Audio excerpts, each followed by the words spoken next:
Hello, welcome to NASCAR Grid Live preview for Texas Motor Speedway. I'm Joe Sandiego. With me, we have Tanner Smith, editor at the pitboxpress.com. A big thank you to our Patreon investors, Colin, Michelle, Mark, Robin, David, and Matthew, investing in the Grid Network. Each and every month, you two can invest. Link in the video description. Also, buy me a coffee at YouTube Super Chat. We'll update the leaderboard. I believe it was Matthew that gave a super chat yesterday. So Matthew's going to move up to 3. Tying him up there was SPF Trumpet. And of course, we'll thank you on the air. And we don't see it on the air, we'll thank you the next time we go on the air. Next time we'll be on the air together, Tanner, will be after Texas Motor Speedway. Mm-hmm. I know it's not the old Speedway with the 24-degree banking on each end, which may held in a bit of a high regard because you had some fast speeds. But now this mile-and-a-half oval with the reconfiguration has really dropped off popularity. The capacity has dropped down. But this generation car is holding promise, potentially, hopefully a good race over the weekend, despite the unusual configuration of this track. And if there's any signs of hope, when I was looking at Racing Reference, the last 3 races here have had at least 20 lead changes or more, which that's at least a good sign. We're not just following the leader, but when you look at this year, not counting the draft tracks of Atlanta, Daytona, and Talladega, Las Vegas has the most lead changes at 32 lead changes. That's ahead of Homestead at 27. So could this be the weekend, considering the last few race weekends we've had people controversies over the finishes, controversies over the racing product? Could this be the weekend where we're finally talking about a positive race, trending in the right direction, and then we got Kansas and Charlotte following?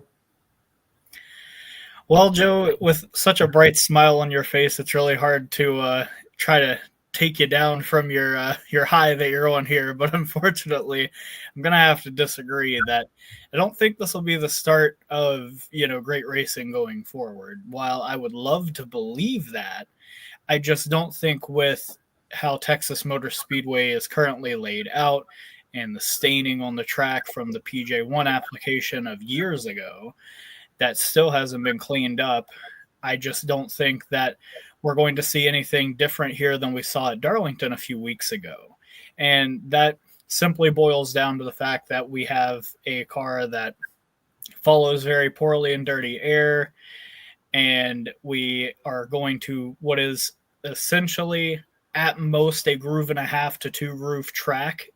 And that 2 grooves is still kind of like touch and go, more or less. It really depends on your courage, and a lot of guys are not going to go up there towards that PJ1, that dried PJ1 compound, and really try to let it rip around there, because if they catch it at the wrong place, it's going to send them right into the wall and in their day.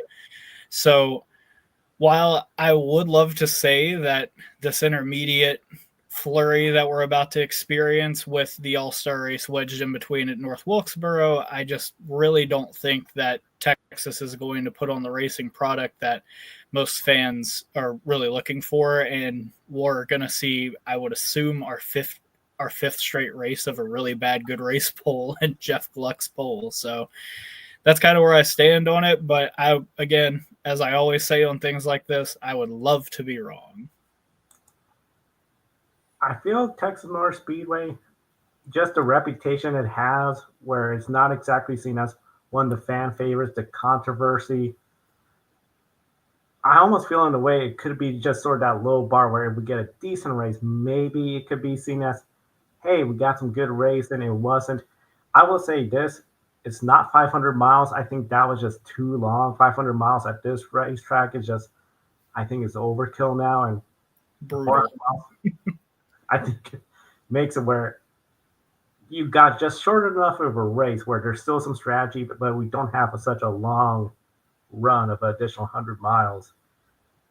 I mean, it worked for Dover, in my opinion. 500 miles still at Dover was just crazy idea back in the day. No, Texas Motor Speedway, I think we'll see what happens. the last 5 winners here, when you look at it, Chase Elliott, of course, last year, William Byron, Tyler Reddick, but that was with Richard Childress Racing, Kyle Larson, and Kyle Busch, but that was with Joe Gibbs Racing. Let's talk about the Fords. The last time Ford won here, 2019, Kevin Harvick. Before that, you go back to 2018, Kevin Harvick. Again, 2017, Kevin Harvick. You have to go back to 2014 when Joey Logano won this race in the Ford. None of the other drivers have won here. 2014, here we are now, 2025. Which Ford drivers do you feel have the potential of being a winner at Texas Motor Speedway? Well, Joe, to borrow from Yu-Gi-Oh card game nomenclature, you've activated my trap card because there was one winner of Ford that you were missing from that list, and it comes from the 2022 All-Star race. Ryan Blaney won that event at Texas Motor Speedway in 9 points. in somewhat controversial fashion.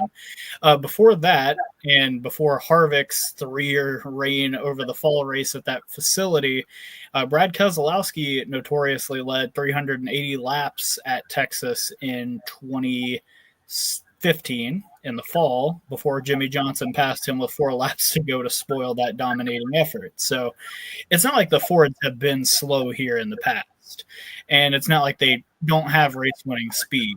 I think that a lot of the reason for Ford's lack of success at this particular track in the next-gen car has been a combination of things, but mostly the 2022 event at the track. And obviously this isn't talking about the All-Star race, but the fall race where everybody that took the lead had a tire blowout and wrecked. So that certainly put a dent into those efforts. 2023, I think that race was mostly dominated by Larson, and then Bubba Wallace and William Byron kind of controlled the rest of the race from there. And then last season, it got moved up to the spring, and that last little bit of the race kind of got jumbled up with tire strategy and multiple cautions that just kept happening back to back to back. So no one could really progress through the field.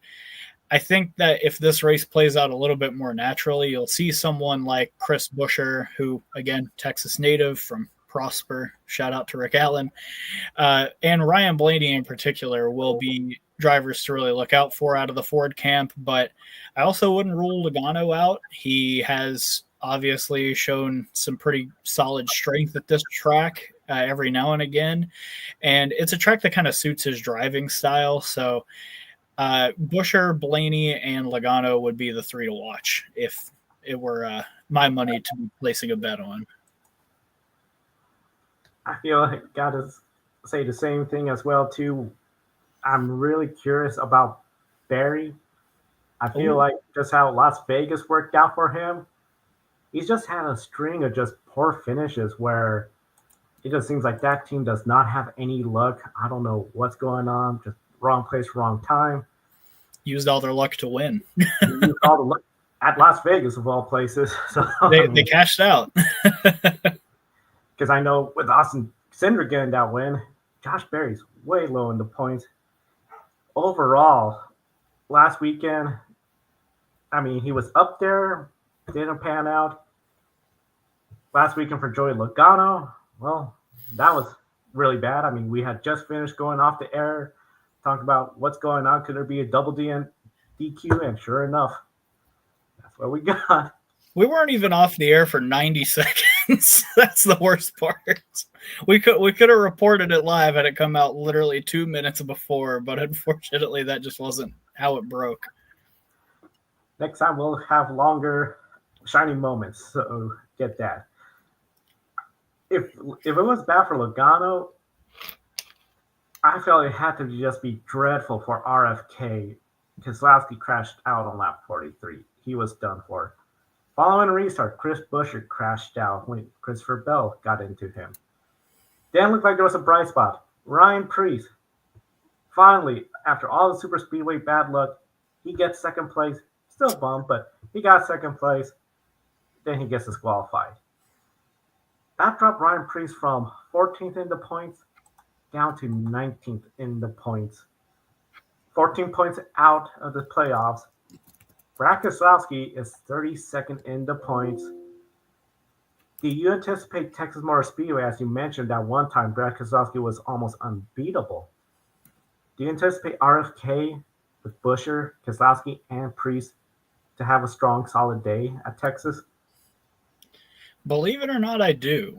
And I think a lot of it hinges on Brad's prior success at this track. Like, not only has he had that dominating effort that ended in a second place finish back in 2015, but in the next gen fall race at Texas back in 2022, he was the person that sat on the pole in a year where he underperformed in a lot of people's eyes. So I really wouldn't be surprised if someone like Brad is able to actually have a really solid showing at Texas this weekend. As I mentioned already, I think Chris Buescher in his hometown element, he's going to do very well.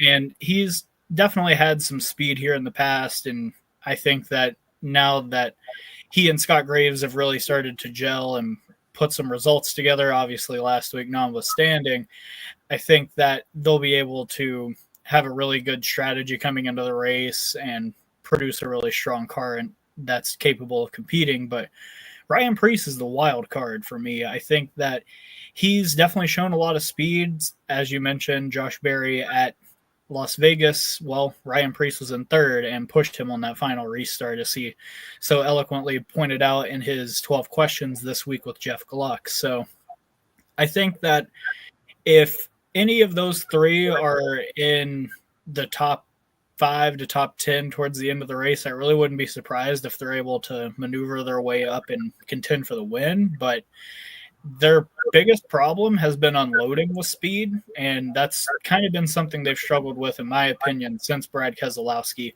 got to that race team in 2022. So if they can just unload with speed and kind of maintain it throughout the race, I wouldn't be surprised to see 2, maybe even all 3 of them in the top 10, maybe even the top 15. But if they start 15th on back, they're going to be fighting an uphill battle all race long. Qualifying is going to be key for that team. I think that'll be a really good indicator. And Chris Buescher is sort of my pick to be that lead driver out of the 3 to get there. And something I just found very interesting when we pulled up the points, and Ryan Preece 19th. Couldn't help, but AJ Allmendinger 16th in the point. Very quiet. I mean, it hasn't been talked about. It was like running super well. The road courses was even a little bit on the quiet side. What an effort by that team, just quietly working together. Of course, when you look at the DraftKings, the usual suspects are there, but there's, of course, who we were talking about, Chris Buescher plus 3,500, Keselowski right behind him. Ryan Preece all in that first page. Second page, I really don't see anybody that stands out as a potential winner. I just think maybe Cindric, but he needs to have a good qualifying effort and just really prove everybody. One question I have for you, I know way down there, plus 2,000, 20,000 actually, Justin Haley. Of course, this is going to be the second race now with a brand new crew chief. Rodney Childers is out. I know it was talked about on Grid tonight, but we hadn't had a chance much to talk about that and some of the impacts that might have on Haley's team, because now all of a sudden new crew chief, Rodney, you think he's already looking around for next places to go? What do you think? How's that dynamic all now 2 weeks ahead? So from everything I've heard over the past week since this has been announced, it seems like Rodney Childers is still very anxious to get back on top of a pit box, and more power to him. But from everything that has come out about it, I would say that it seems like it really just wasn't a good fit at Spire Motorsports with Justin Haley, and that it doesn't seem like it was like a failure of anybody involved in the situation. It's just sometimes personalities don't mesh the way you expect them to. And because of that, one man's out of a job while one man is also going back to the job he used to have last season in Ryan Sparks. So as far as the 7 teams concerned, I think you will see them start to ease back into performing at the rate that they were last season, just without as many unnecessary cautions that they cause because they have a better driver in the car. And I think that with Sparks on top of the pit box and also being the competition director, I think that that could help parlay into some better results for the 7 car individually, and maybe better results for the 77 and 71. As for Rodney Childers, I don't really see him getting back into the Cup Series on a pit box anytime soon. I think that most teams are pretty committed to the lineups that they have right now, and I think it would be kind of silly for probably 32 out of the 36 full-time teams to consider making a switch right now without having, a backup in mind, kind of like how Spire did. So one thing I did hear through the grapevine is that there is a possibility that Childers might go down to the Truck Series and be on top of Jake Garcia's pit box, but I can't really verify that, and I don't have, any sort of a paper trail behind that. But I think that could be a better schedule for a guy that, has young kids that he's trying to see be raised and, watch them grow and things like that. We've seen a lot of crew chiefs who were really, attached to the Truck Series schedule because it does offer a little bit more availability with your family because there are less physical weekends to be at the racetrack. So as far as Rodney Childers is concerned, I don't really know where he ends up in the Cup Series if he's trying to be a crew chief, but I'm sure that there are a ton of openings in trucks and Xfinity to possibly get on top of a pit box again. But if he can't really do that, then I think maybe it's time to look at perhaps a competition director role at a certain race team, maybe somewhere like Front Row. Competition director, that could be a great fit, especially Front Row. They're not exactly having the season. I mean, Michael McDowell making that switch over, I think a lot of folks felt like, okay, this team might be a little bit midfield. Talladega, they're always good, but I mean, that's just, they got a lot of factors working in their favor in Talladega. I mean, you take them outside that, Atlanta and Daytona, they're not really much anywhere. Be really interesting to see how that all shapes up, and then as the season progresses, for Spire, Rodney Childers, and of course, any further news. Grid tonight, every Wednesday, and of course, our website, gridnetworktv.com. Let's look at 23-11. Tyler Reddick is 6th in the stands. Bubba Wallace is 7th in the standings. Overall, good season for the two of them. Comfortably, they're in the top 10. They both were to have a bad race. They'll still be likely in the top 10 unless everybody else behind scores all the stage points and somebody gets a win. But overall, they're comfortably in there. But they don't have a high number of top 5 finishes, nor stage wins. Bubba Wallace, 2 stage wins. Tyler Reddick, no stage wins. And overall, I feel very quiet this year compared to last year, where I feel like you saw him much more up front, week in and week out, going for those wins. We know those two are going to be favorites next weekend at Kansas Speedway. For Texas, where do you see them ranking among the competition? If they both don't finish inside the top 10, it's a disappointment. And I know that sounds pretty strong, but Bubba Wallace nearly won his 3rd career race here a year and a half ago, and definitely had the car to do it, and just didn't get the best restart on the final restart and was unable to get back past William Byron to claim that victory to put him into the round of 8 they unfortunately wasn't able to make. So I really wouldn't be surprised if Bubba has a great performance. I mean, last year he spun out from the lead basically in an incident with Chase Briscoe on a restart and came back to finish 7th. So this is a track that Bubba actually has a lot of strengths at and has shown very solid performances at. He even got a top 10 here when he was with Petty, I believe. So it's a track that he is accustomed to performing well at, and I suspect that he will continue that this weekend.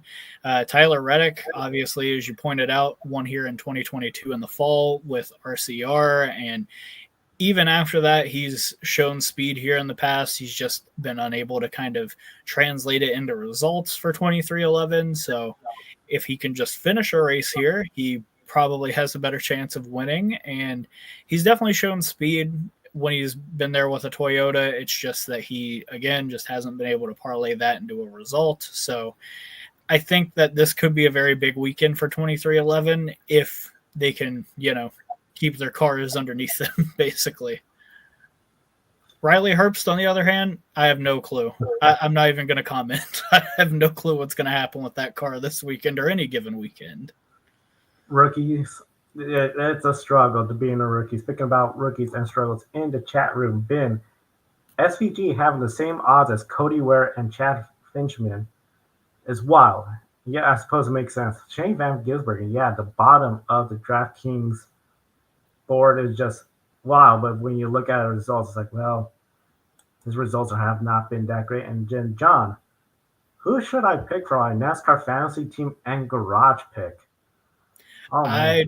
I don't do any of that until I see them qualify in practice, John. So I might not be able to help you. I could definitely give you 6, but again, until I see cars hit the track, I really don't think that it's a good idea to give you any sort of advice. But the place I would start is probably Kyle Larson. I mean, the guy has had speed here every time we come.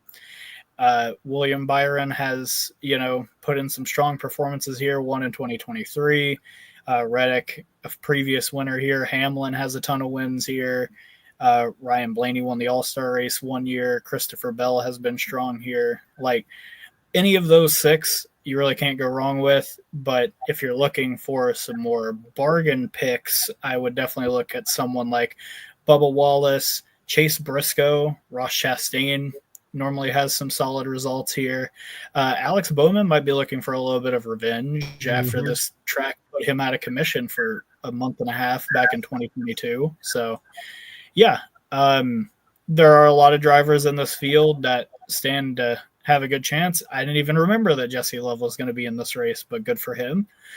So, I mean, there's talent all over this field. There's plenty of drivers that have a chance to have a good run. A lot of it depends on when a caution flies in proximity to when a stage ends, because a lot of drivers will try to get ahead of it and just pit beforehand, while others will stay out to try to get the points. So, again, any of the top 6 would be a good pick, but I can't really say that I really have a vote of confidence for anybody until I see a car get on the track. Once the cars hit the track, I think that's the big key. If I had to pick somebody from my garage right now, I would just sort of pick Austin Cindric. I mean, 21st in the DraftKings pick for the win. He could have that positive momentum of just having a clean race. That's where I feel like he really needs to do it. As you said, I pretty much echo everything, especially Alex Bowman stands out to me. I mean, he's just quietly up there working his way up the NASCAR standings. I mean, right now, 11th in the points. Overall, it seems like when the race weekends he wins, you almost don't anticipate it. Of course, Chicago, I think a lot of people did not anticipate him getting the win there. That worked out for Bowman. Will be interesting to see if Texas could work out for him as well. John is going with Larson for the win, and Fincham in the garage. Interesting. The Garage 66 car, right where it belongs, the garage. Oh, it's going to be really interesting to see what happens. I would say if this was around during the first 2 or 3 years of Texas Motor Speedway, where you had that big opening lap crash that took out 15 cars because of the tracks having those sweepers, maybe then I'll put the 66 in the garage, because like, okay, you have 15 cars out and probably 3 of them are going to be in your lineup. Might as well put him in if you survive the crash. But no longer the case. But unfortunately, that's what sort of led to Texas getting that reconfiguration, because how notorious it was for drying. And we just know tracks have to be repaved. We know there's rumors about Kansas being repaved and potentially reconfigured, which please don't do that. No. NASCAR, you've got a great product with Kansas. If anything, look at Jeff Gluck's poll, compare the last 4 weeks to Kansas. I bet you're going to say, we don't need to mess with that. Please just don't do it. When Texas messed with their reconfiguration that it is today, it has just not worked out. I think the ideas look good on paper. Hey, two different ends. It would be like Darlington, but it has not executed well. It just has not. It has hurt the NASCAR product. It has hurt the IndyCar product to the point where IndyCar is just not coming here anymore. It's been 7 years with this configuration. They announced it in 2017. Then it was rolled out 2018. Here we are now. Is it too soon for SMI to consider a repave and returning it back to the 24 degrees of banking on each side?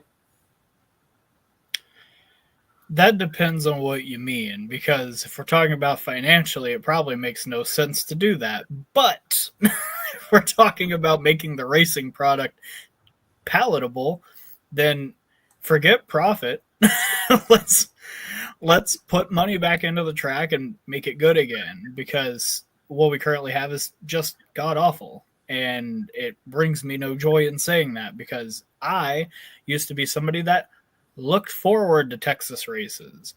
I liked when the track had a little bit of age to it and, was multiple grooves and you could really spread out everywhere and take a number of different entries and exits to the corners. I loved that about Texas. I think everybody did. And then Marcus Smith got like Darlington pilled or something and thought he should change all of his racetracks to have varying degrees of banking in both corners. So I don't really know what his rationale was. I don't know what construction worker and architect signed off on this, what engineer signed off on this, but they should not be allowed near a racetrack ever again. They ruined Kentucky Speedway the same way. Not that there was much there to ruin, but Texas went from being a pretty solid 7 out of 10 racetrack to being quite possibly one of the worst on the calendar. And as I mentioned earlier, the single groove of it all, having only one groove really in 1 and 2 right around the apron, I just think that with this current car, that really limits competition and just doesn't really help anything. As far as what should be done to the track, I mean, yes, you could go back to the 24 degrees of banking and make it like a wider Charlotte. I mean, that track has been clamoring for a second oval date since the implementation of the next gen car in 2022, and having a track pretty much that mirrors it would not be something that I think most fans would be too, opposed to. At the same time, I think if we were to be a little bit more imaginative, I think that you could bring the 24 degrees of banking back, but you could shrink the track a little bit. I think that having just another 1.5-mile track is kind of reductive, and I don't think that it really, it doesn't really move the needle, we'll say. So my proposal has been, as it always has been, shrink the track down to 1.25 miles and make it a Rockingham ripoff. Alternatively, you could look at it as a Calder Park Thunderdome ripoff, which that's a track in Australia that is one of their only paved ovals. It is mirrored after a shorter Charlotte and is shaped more like Rockingham, races more like Rockingham. So I think a track like Rockingham would do really well in that kind of a market, especially with, the kind of racing it can produce. So that's kind of the direction I would lean towards if I were given the keys to rip the track apart like I would want to and do whatever I wanted with the land. But I think a return to the 24 degrees of banking in both turns would be a welcomed repave, and would probably re-energize some of the fans. I think that when Marcus Smith and Eddie Gossage, the late Eddie Gossage, decided to douse the entire top grooves of 3 and 4 and 1 and 2 with PJ1, they didn't really understand what the long-term effects of that might look like. And I think if they could go back, they probably wouldn't have done it. Mm-hmm. But that's what we're saddled with still 6 years later after they did it the first time. So I think that unfortunately they applied a short-term solution to the racetrack that has further tainted it for years to come. And I just don't think that there's really any other way around it. So my solution would be to scrap what we have, do something different. I'm going to regret this. I am going to regret saying this, but if you even turn it into a super speedway, that would be better than what you have now. So Marcus Smith, take any of those 3 ideas, they would all be better than what we currently have at your facility. I mean, if there had to be another drafting track, if there had to, I'd rather be Texas than Kansas. Kansas is a phenomenal track. We don't need to do that. Texas, I mean, it's not the same from seeing from, okay, their first race, huge crowd. Huge crowds for years to years. Cited Dale Earnhardt Jr.'s first career points win. I mean, and then now we go there and it's just a shell what it used to be. Most of the seats are empty. It just feels like it just does not have what it used to be. And the racing product is just not delivering. And just one of those deals. In the chat room, John Bender saying Larson will probably win because he's also doing the Xfinity Series race. That is true. Tanner, we know it was reported yesterday on Grid Tonight, Connor Zillage out of the race for the Xfinity Series. Do you think that's going to play much of a benefit for Kyle Larson? I know the cars are completely different. Do you think that's going to have a positive impact for Kyle Larson to go out there and have a better opportunity to get the win? Absolutely. And it has more to do with like physical track time more than anything, and being able to kind of feel where the track is in relation to the car that you have and how much you can get out of it. I think that being in that Xfinity Series race, no matter his results, will undoubtedly be a benefit because we just have so little practice time in the Cup Series now, unfortunately. So, yeah, I definitely lean towards saying that this would definitely be beneficial to the 5 team on Sunday, that their driver is racing on Saturday. But, yeah, you do bring up a good point. The cars are a completely different platform from each other, but that's not stopped Kyle Larson before. So we saw him go out and beat everybody's rear end off at Bristol in the Xfinity Series race on Saturday, and then do it again the next day on Sunday. So, yeah, I definitely think that this will be something that'll help him going into this weekend, is having that extra track time that his competitors just won't. Going to be interesting to see how that track time is all going to work out in his favor. I mean, already at plus 330, he is the heavy favorite. I mean, unless he crashes in qualifying, I don't see why he's going to have a start that's pretty rough. He's easily, in my opinion, I think he's going to be in the top 10. Really interesting because he's also, of course, leading second of regular season championship. William Byron leads Kyle Larson, Denny Hamlin. What's really interesting, Chase Elliott, when you were looking at just the points, so I know we got the winners, but points-wise, Chase Elliott is actually 4th. Then Christopher Bell in 5th. Of course, with the points, Austin Cindric's 14th, Josh Berry 21st. He's been on a slide. As we said, he cashed out really in Las Vegas. Nothing has been going good. Cindric, potentially there could be a start of improvement, a good race weekend. I'm sticking to my thoughts of him being in the garage this weekend for me in fantasy NASCAR. I just got to remember not to forget to set the lineup. Thankfully, Matthew Bro will remind us. But are you surprised? Chase Elliott, also pretty quiet. We don't seem to talk about him much. He's the defending winner of this race. fourth place in the championship ahead of Christopher Bell. Are you surprised by his sort of performance season long? Not at all, because this is exactly the same script that he followed last season, and I'll explain how. In the first 20 races of last season, Chase Elliott did not finish any worse than 19th at any track. He finished in the top 20 until 21st at Chicago last year, which we all know how insane that race was. So, yeah, this year we're through 10 races, and what do you know? He hasn't finished worse than 20th. So, no, this is just the same script that the 9 team has followed as long as they've been together in the next gen era. They just beat you with ruthless consistency. They don't beat you with flashy stats like stage wins and wins in general. They beat you by being more consistent than you and by being, able to keep themselves in the race, more or less. I think that Alan Gustafson and Chase Elliott, as good of a combination as they are, have started to kind of reach a bit of a ceiling as far as what they're capable of getting out of the car together.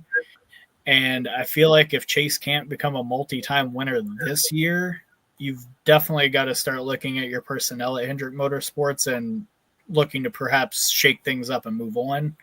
Because at this point, we're talking about a champion that has only won once in the last 2 years, and he's not even 30 years old yet. Like, he's not washed by any stretch. It's just, this is a really weird cold streak that he's been in since he broke his leg in that unfortunate snowboarding accident. So I am not really surprised by the 9 teams' performance thus far. I think it's pretty common based on, their prior season's results. But at the same time, it's starting to get a little troubling considering they just don't win the races that they used to be capable of. So it even makes me think about that new ad that Amazon Prime has been releasing in the last couple of weeks at NASCAR races, where it's Dale Jr. and Steve Letarte, talking about the prime slate of races, and then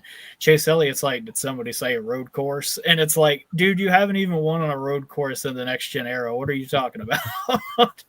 Like, with all due respect to him, you got to go out and win one before you start talking about, oh, you talking about a road course? Like, you can't be talking like that just because you had so much success 4+ years ago at this point. So yeah, I think that the 9 team is performing at par with what they have been. They just haven't materialized into wins, and like, they weren't even the best car last year at this race, and kind of had a win fall into their lap more or less. So I need to see more from them this season, and I'm just seeing more of the same, and that's kind of troubling. They need to step it up, I think, because the consistency, okay, that's great. That's wonderful. But it's a 36 race season. And at the end, as we're seeing in the playoffs, the consistency is not going to cut it, especially when you get to the round of 8. 2, maybe 3 will be in by wins. Whoever's there in points at might be someone that was second and gets a top 5 at Martinsville, and if you could have been Mr. Consistent, well, we finished no worse than 7th. Well, you're not in the championship. That's where I think he does need to improve on, as he said. Chase Elliott, that 19th, they're capable of winning. That's without question. It's just a matter of putting it all together. Speaking about win, Matt Jones, Catherine Legg is going to win. I'm assuming that's for the Xfinity Series, where Catherine is driving the Jordan Anderson car, so it'll be interesting to see. And of course, we'll be talking about Catherine Legg, Isabel Robusto, and F1 Academy race weekend on Women in Motorsports right here on the grid there. So be sure to subscribe, hit the bell icon, since folks are already sharing their picks on who's going to win. Let's go and dive into it. Pick a winner. There's no MotoGP, so no free points for Marc Marquez this week from Mark Marquez this weekend, but Kiska, the grid office dog, is up to 15th now. I mean, had we started with her, she would have had 8 points with all Mark Marquez wins, but just, well, we waited a little too long, but we encourage everyone watching, comment with who you think is going to win, pick a winner, and along with NASCAR, don't forget we have Formula One, the Miami Grand Prix, the sprint race, IndyCar at Alabama, Barber Motorsports Park, and Formula E with 2 races at Monaco. So 1 point for each correct guess. Comment in the chat room or, of course, on social media at Grid Network TV. Hashtag pick a winner. Today, we're just going to share our NASCAR picks. Tanner, starting with you. You're really close to Matthew for the lead. Who do you think is going to win the 400-mile race at Texas Motor Speedway? Agonizingly close. So this weekend, I am preliminarily putting my marker on Bubba Wallace. I think that 2311 has been kind of on the brink of a breakthrough with that team, especially. And I think it's about time that the 23 team gets back into victory lane, and to do it at a track where they kind of let one get away from them a few years ago. I think it would be a real feel-good moment for that team, and like a real sign that they're moving forward towards something great. And I just wouldn't be surprised if Bubba goes out and wins a stage and wins the race. I think that 2311 is really going to focus on this race, considering Bubba's past performance and prowess at the track. And I would hope that that would translate to a great finish and perhaps a victory. Bubba Wallace, pretty good pick. Adam also went with Bubba Wallace for Sunday as well. I'm going to go with another Toyota driver, but not from 2311. Obviously not from Legacy Motor Club. Okay. From against him, but it just I would be shocked if Eric Jones or especially John Hunter Nemechek win. I mean, DraftKings, whoever puts money on them will have a field day, but it's not going to happen. It's going to be getting the 4th win of the year. I think Christopher Bell is going to come back. He's had some good runs. He's just been some bad luck here and there, especially Talladega. I think he can put together a good, strong race, get that win. Christopher Bell is my pick. We know John is going, well, that's his garage, but he's going to go with Larson for the win. So we encourage everyone, be sure to comment with your pick a winner picks across social media, Grid Network TV, Facebook, Instagram, TikTok, X, Blue Sky. Look for the hashtag pick a winner, find it, comment. We'll keep track of the scores, put your name on the leaderboard for each correct guess. And of course, we're going to have more guessing Saturday, the pre-race show for Formula One, IndyCar. Then Sunday, we're going to wrap it all up, recapping Formula One, IndyCar, NASCAR, and Formula E at Monaco. And of course, encourage everyone, check out Grid Encore on Monday. Ben and Brandon will have a lot of recap with the Xfinity Series race weekend. Plenty of thoughts from this past weekend at Talladega, including how the Xfinity Series race ended there too. Wednesday, Grid tonight, Kobe, Josh, Matt. Yesterday, they were talking about the big news of McLaren leaving Formula E, the state of Formula E. They had Ed Hunter as a special guest. And we'll do it all over again next weekend. We'll be back here previewing Kansas, a race I think everyone's feeling good about. Should be a good race. Great on-track product. And then we'll do it all over again. For Tanner, editor of Pitbox Press, I'm Joe. Thank you for watching. Next time, enjoy the races.